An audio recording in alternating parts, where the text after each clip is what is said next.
Ba-ba-ba-ba-ba. Welcome back.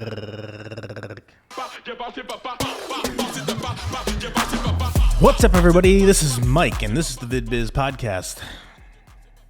Like I said, my name is Mike Myers. I am the host of the Vid Biz Podcast, and man, I've already lost count of what episode it is. See, I told you it would happen, and it has happened. So I guess that means that I'm being consistent and making these, even when time seems to just slip through my fingers every week, and then I am like, oh yeah, and I also have to record a podcast. But I love it. I just like talking about this stuff, and I genuinely actually get feedback from people that actually listen to it. So shout out to you who text me or message me and say, hey, I'm listening and I like this stuff. Well, I appreciate that. And today, I hope wherever you are in your journey, as far as being a video business owner or small business owner or creative business owner, wherever you are in your journey, perhaps this can help, and I think this can help. This is just something that kind of learned over the past few years. I think everything's just something that you kind of learn, and then you're like, oh, when I really sit down and think about that, that makes a lot of sense. So yeah, I'm just gonna jump right into today. I'm gonna get a little sip of. Well, I'm running out of coffee. Iced Americanos with a little bit of cream. My jam. Anyways, today we are talking about the 3 keys to successful project management. Last week, like I said, we talked about CRMs and project management software, but today, talking more from a kind of a personal project management, how you manage projects and how you engage with the client. And like I said, I feel like this can spread across a lot of different genres, but really speaking to both what I do in the wedding world and in the corporate world, it goes hand in hand. And we're just going to jump into number 1. The number 1 key to a successfully managed project is, before the project even begins, set expectations. This is key. And I think when you're first starting out, you kind of just say, shooting a wedding, for example. Yeah, I'll shoot your wedding, and this is, you'll get a wedding video. That sounds pretty vague. What are the expectations? How long are you going to be shooting for? Are you going to have a second shooter? Are you going to have, an assistant or a third shooter sometimes? Are you going to deliver just the highlight film? Are you going to deliver the full ceremony? Or are you going to deliver all of the videos? And really setting expectations in any realm really sets the client up, especially in deliverables, as far as this is, we've kind of moved past the sales process and getting the project locked in, and now we have the project locked in, and so this is kind of where we're starting. We're setting expectations. Yeah, we do that a little bit in the sales process, as far as writing a contract and all of those things being in there. And so these kind of go hand in hand, but really ensuring that the client knows what they're getting exactly. And it seems almost like overbearing to write it all out in text format, of you will receive one flash drive with one video file on it labeled wedding highlight film, and that's all you will receive, and don't ask for anything else. No. But just being super clear on the deliverables, as far as This is what you're hiring us to do, and this is what you're going to get. The other thing that goes hand in hand with that is setting clear expectations for timeline. And I feel like we do a really bad job at this, as creatives especially. We have unrealistic expectations for ourselves, and then we kind of sell those or preach those to our clients, and then they come to expect what we realize later are unrealistic timeline and deadline expectations. Take, for example, a client that I'm currently working with. This is a corporate account, and they approached me in August of 2021 saying, we think this is the kind of video that we want to do. So we sat down, we had a couple meetings, really hashed out, okay, that is, we want to do this video. Oh, and I think we also want to do these other videos as well. Okay. Just so you know, this is me speaking to the client now. Just so you know, with our current workload in-house and the amount of work that it's going to take to do all these videos, we're kind of looking at spring to get them all done. Now, I feel like we jump into, especially in the video world, and I know a lot of people in this world, and we want to get it done as soon as possible for some reason. I don't really know why. It's just kind of what we tend to do. Oh yeah, well now, and if we don't set those expectations for the client, then they're just going to expect, they're going to have this thought of like, well, I must be the only client. And so they can just turn it around, ASAP. And then, you're obviously setting yourself up for failure down the road if you do future projects for them. So really just kind of really thinking through, and this project was one that I really, I wanted to do it really well. Obviously it was a bigger budget, and not that matters, small or big budget. I always want to do a good job, but I was really just wanted to make sure that it was done right. And just saying, like, if you want this done in a month, I can't do that. I can't realistically, or if you want this done even by the end of the year, maybe we can get the shooting done by the end of the year, but the editing, post-production stuff is not going to be done. And so if that's what you need to do or you want to do, you're probably going to have to find someone else. And just being okay and comfortable with saying those types of things and hoping maybe they go back and say, you know what, maybe you're right. We don't really need it by this date. If you think you can get it done by spring, then that works perfect. That'll be great. Great. So just setting those expectations, and then that kind of leads me into the next key, the second key to unlock a successfully managed project, and that's be proactive.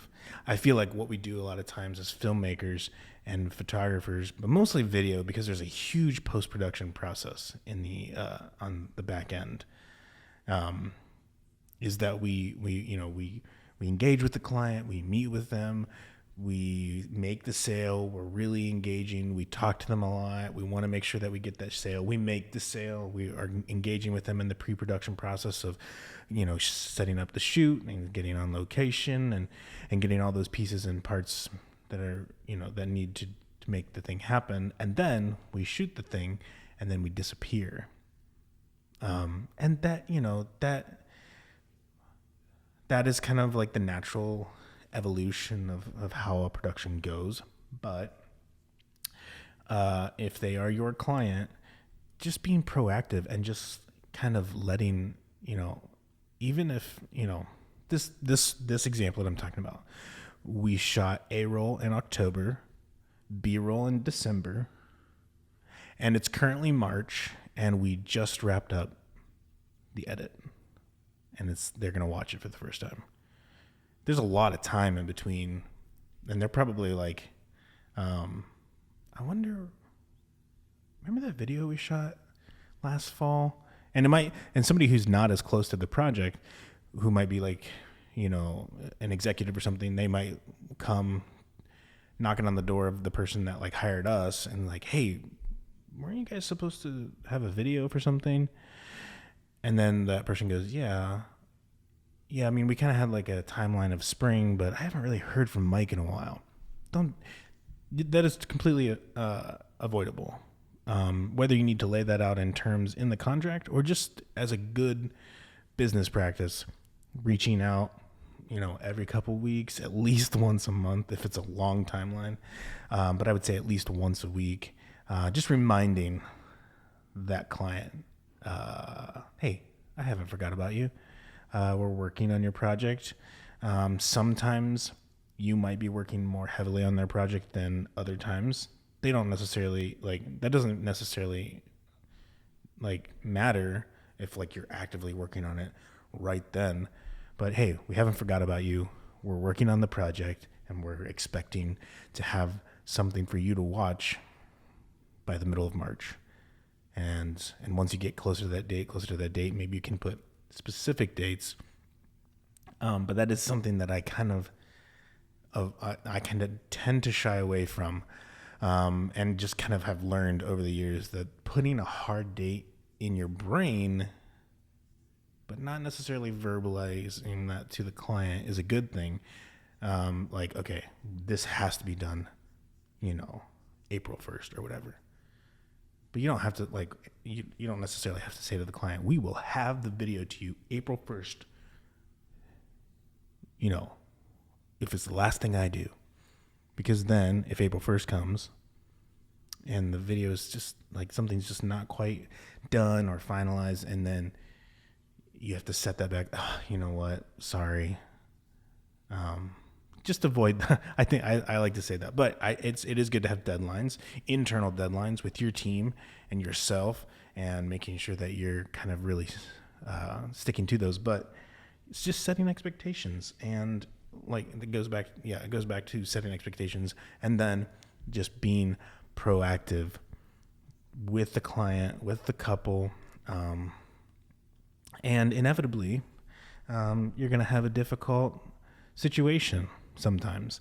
I've had, in the past, things get pushed back, especially when I was more heavily with weddings.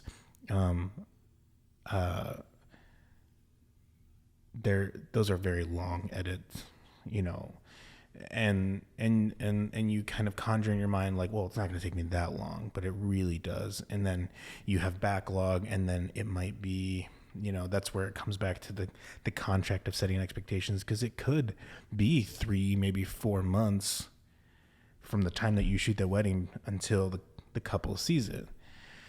And just kind of being, really open and hey, if you haven't started working on it, you probably should.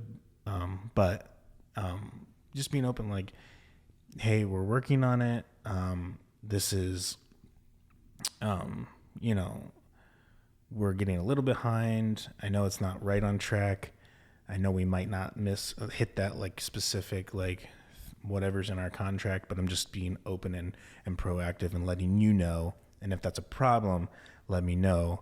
And 9.5 times out of 10, they're going to come back and they're going to say, oh, it's fine. Thanks for letting me know. I appreciate that. And now I won't have to sit and wonder, where our wedding video is or where our project is at. And I say 9.5 times out of 10 because there is that half, that it doesn't matter, I guess, what you try to do. Sometimes they're going to press you. And even if you are proactive and you email, you might get an email in between those communication times. Hey, I thought you were going to send out our thing. And it's super easy to get frustrated. And then kind of going back to a past episode where I talked about kind of getting negative feelings and maybe even starting to talk bad about clients or whatever. Don't do that. Just, be patient. And, there's the whole gamut. There's a whole spectrum of clients, and their willingness to be flexible or not so. And you just kind of have to always be kind. And to a certain extent, the old phrase, the customer's always right, does ring true, but the customer isn't always right, but they are, because why is it worth fighting? Unless it's like a huge legal issue, like, why is it worth fighting? Just be kind. Apologize if you have gone beyond the bounds of the contract as far as like timeline and stuff, and just get it done and make it right. Be kind and make it right. That should be a t-shirt. Coming up with a lot of t-shirt ideas on this. Anyways, so first key, set expectations. The second key, be proactive and refer back to those expectations. Hey, I know, this is where we are in the project, and I just wanted to update you and let you know where we are. And like I said, just be honest. If you know that you should have started a project like 2 months ago and you haven't yet, to each their own discretion on that type of situation, whether you want to be candid and say, you know what, I haven't started on your project. I don't know. To each his own. So, set expectations and be proactive. And the third thing I would say, and especially I feel like in this industry, but I feel like in a lot of, is follow up. You send the video off, and then you disappear. You fall off the face of the earth because you just move on to the next project. Now, hopefully, you've talked with, if this is a corporate commercial thing, if it's a wedding thing, it's more finalized. They say, oh, we love it or we hate it, which sucks if that was the case. But hey, we love it. Thank you so much. And then that is done. And then they share it and you share it on social media, and it is what it is. With commercial corporate, there's probably some ROI that they're trying to get from what they made with you. And so hopefully they've, written out a strategy, or you've helped them with that strategy or plan to not only produce a video, but hey, do you have a strategy to put this video out there? What is the purpose of this video? Where will this live? Why will you have it made in the first place? And hopefully those conversations are set like way in the beginning process.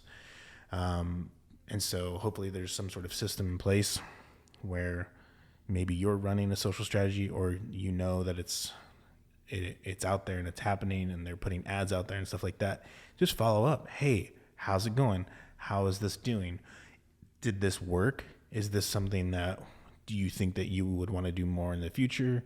Those types of conversations. And then even when people remember to do those things and even like get reviews like, hey, would love to get your feedback from us. Even when people remember to do that, like a couple weeks or a month or two after the project closes, we forget that those clients are, it's not like you just do one video or one video project for a client for the rest of your life, and then that client, you have to move on to the next clients. They're your client now. They can move on to other people if they so choose, but I do it often, not too often to be annoying, but if I've worked with a client 3, 4, 5 years ago, reaching out on a continuous basis, hey, we did these projects back in 2015 or 2016. Those went really well. Where are you guys at in 2022? Do you let's have conversations if you need to kind of, have you thought about doing more video content? Did it work well for you? Yada, yada, yada. So that third key is to really just follow up and maintain the communication connection between you and that client, even after the project is closed. and that will just keep, that's kind of, it's not necessarily a retainer, client type of situation, but it's that mentality of like, these people, we have a successful history together, and just kind of reaching out. So those are 3 keys, I guess, that I have seen, and when I implement them into my project management, into each project that I do, whether that's corporate or whether that's a wedding, is setting those expectations. What are we doing? What are you getting? What are you getting, like physically? What are you getting digitally? Be very almost annoying about how specific you are. These are the things you're getting. The under promise, over deliver is always a good mentality. Don't go into a meeting and be like, "Whoa, we can do this and this and this and this and this and this and this," and then realizing, "Oh, we're gonna lose so much money if we do this." Set expectations. Make sure that the project is, you're getting paid what you're worth, and then under promise, over deliver. If there is something extra that I could just make this little, minor upgrade or whatever, do it. And then if you meet and then exceed expectations, you're gold. Be proactive. Keep that communication line open between you and the client, between, when you've shot the project for them and when they're going to get it. And it'll be finalized, whether that's a week, whether that's 4 months, whether that's like 8 months, doesn't matter. Just keep that communication open and you'll be good. And lastly, follow up. After the project's closed, they have their deliverables, they have everything's good, everybody's paid. Keep following up. Keep that communication open with that client, and future work will hopefully come. And even if you don't work with that client again, they'll be like, wow, he's, Mike is super on top of it. He's always checking in. And then, one of their colleagues or something's looking for something, or another business is looking, hey, Mike, he's on top of it. He'll take care of you. So always being kind and being honest, and making it right when you do mess up, because you will. You will overpromise things, and you just need to be honest about, oh, hey, I messed up, instead of, well, I didn't say. Getting defensive is never a good strategy in business. Getting defensive in business, never a good strategy.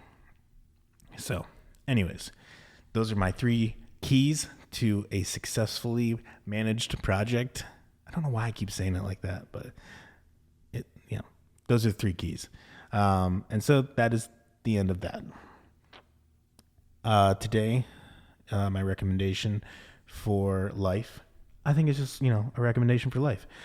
Tea before bedtime. It's a nice thing. We have this like spicy, I don't know, my wife bought it. It's like a orange spice, no caffeine, tea before bed. Just kind of like calms you down, and it gets you in that headspace. I'm getting quiet. I'm drinking tea, trying not to think of all of the projects that I have to successfully manage tomorrow. And I'm going to go to bed.